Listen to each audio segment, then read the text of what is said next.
Estem una mica congelats aquí, però bueno, esperem que aguantem. Hi ha hagut bastant moviment ja d'entrada al principi del matí. Bastanta gent, el que passa que clar, no tothom compra.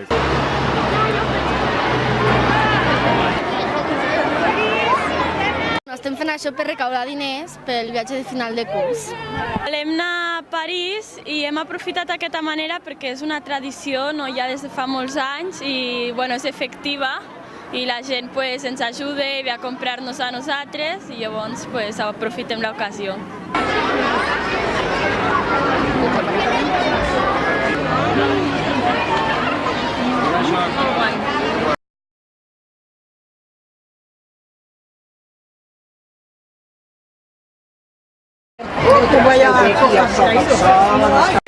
Sí, aquí hem fet, són punts de llibre, roses, hem fet roses com aquesta que tu, hem fet una mica, i pastissos, són tots fets a la llar, amb la participació d'elles, perquè si no són elles no ho faríem tot això.